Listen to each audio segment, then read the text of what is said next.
Painting a New Life. Musings on when my life took an unexpected turn. Symbols of hope. You will never live a normal life again. You will never exercise again. This is the best you can hope for. Those were words I never expected to hear. I could feel the emotion welling up behind my eyes. Grief, shock, hopelessness. My throat felt tight and I wanted to crumble to the floor. I was only in my late 30s, a former runner, someone who loved being physical. Life as I knew it was over.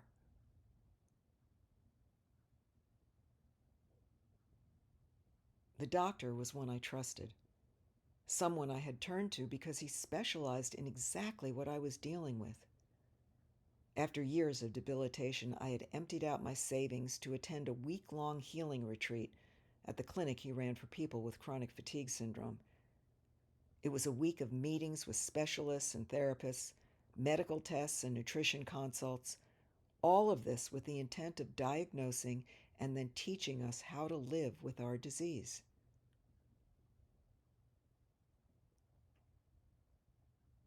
Though I'd been dealing with severe lack of vitality for years, the Western medical doctors told me it was all in my head, that I needed to shrink. I'd been battered around by so many doctors, poked and prodded and misdiagnosed so many times, that when I found a doctor who actually listened to me, I felt some hope for the first time in years. My current physician, an expert in the field of CFS, combined both Western and alternative approaches to the illness and treated it with respect. This was a real thing, not made up in my head. So when he said those words to me, I knew he was speaking his truth. But he wasn't speaking mine. I was too young, with too much to do in my life to give in. This was not how I intended to spend the rest of my life. This was no way to live. I was nearing 40, a turning point in and of itself. I had a 5-year-old son who needed me. I had a business to run. I had a life to live. I took those words, "You will never," and I took that grief, that sense of hopelessness, and I reached inside to my heart and soul for the truth. I heard myself say out loud, "I know what I need. I need my physical strength back." I knew nothing of bodybuilding. I'd been working out with weights a bit while running, but I was no expert. So I hired a strength coach from a local university. He knew nothing of CFS or bodybuilding, but he knew how to train an athlete to build strength, and that was all I needed. His name was Jim.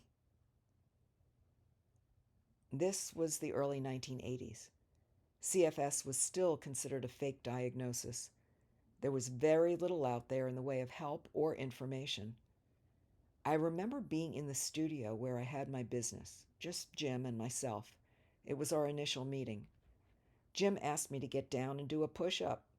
I laughed, knowing how weak I was. He'd soon see it for himself. I was mortified as I got down on the floor, weak, overweight, feeling embarrassed at the state I was in, as if it was my fault. My arms shook as I struggled to come up from the floor. This wasn't going to be an easy task for either of us. As ashamed as I was, weak as I had become, I still felt a sense of hope because I had taken the work of healing myself back into my own hands. Those first days in the gym were humbling. One set of leg extensions sent me home to bed for the next 2 weeks. Jim said to call him when I felt I could go back and we'd do it again. I can still see the wall phone hanging in the hallway upstairs outside the bathroom.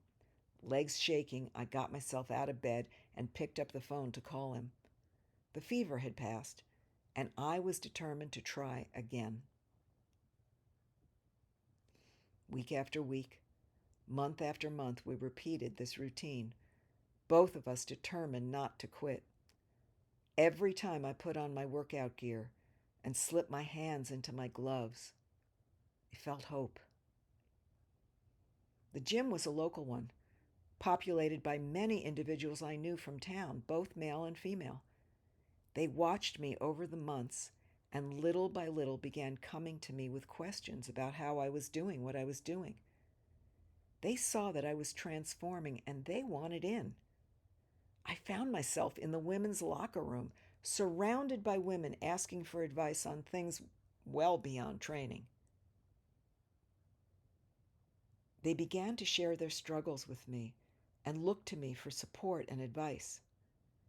One day, about 8 months into my work with Jim, we were going through a workout and he turned to me and said, "I think we need to consider cycling your workouts.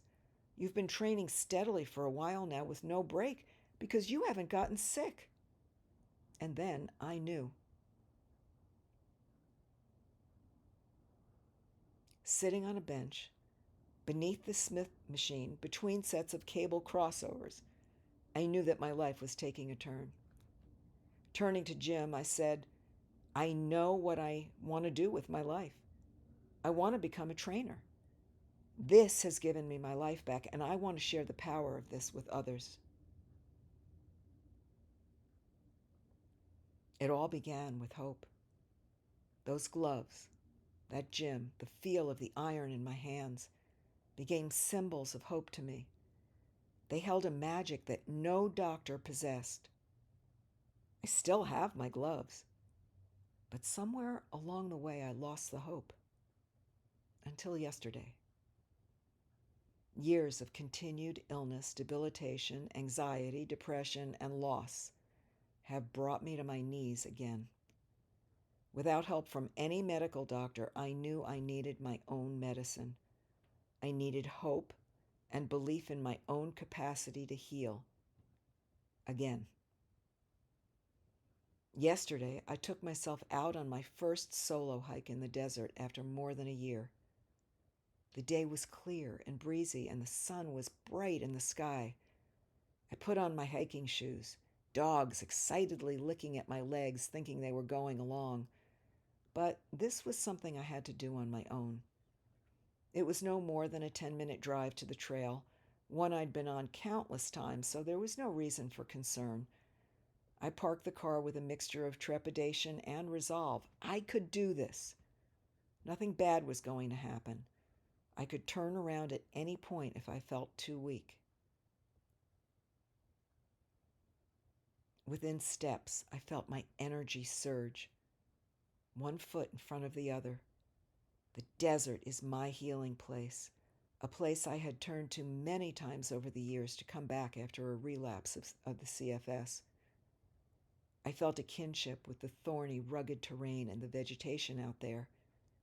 In the desert, plants look dead during this time of year, but beneath the surface, they are very much alive. They have a resilience that is born of necessity in an unforgiving landscape of scorching sun and parched earth.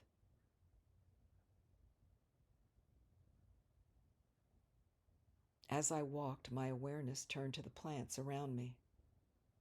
Amidst the dry, brown, brittle branches, I noticed the buds of new growth, green sprouts of life. A little ways down the path, a spot of yellow caught my eye. Some of those buds had actually begun to blossom. New life out of what appeared to be only death. My pace increased and I felt a sense of something I couldn't quite articulate. And then there it was. Hope. I felt hope. And I realized that without the emotion, nothing was going to shift. I had to feel to shift. Emotion was the key.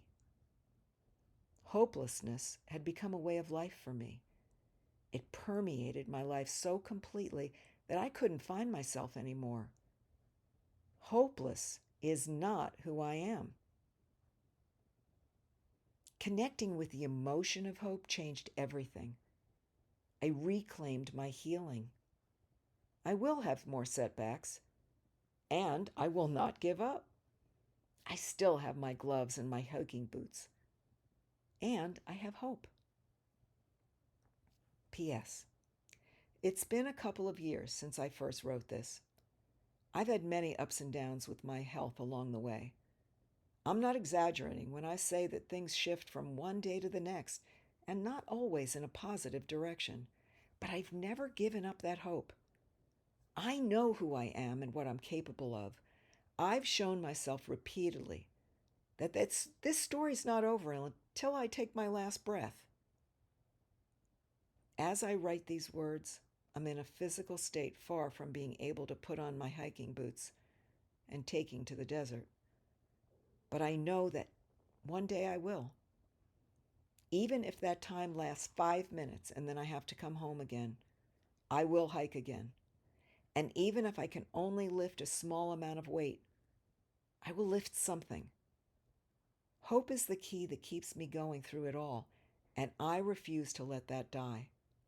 So I reread my own words for inspiration.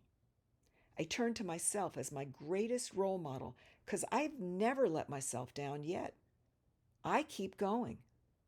And when it's time to stop, I let myself dream of the time when I will use my body in the ways I love again. I urge you to turn to whatever and whoever inspires your hope. And don't allow circumstances to dictate who you are. Ever.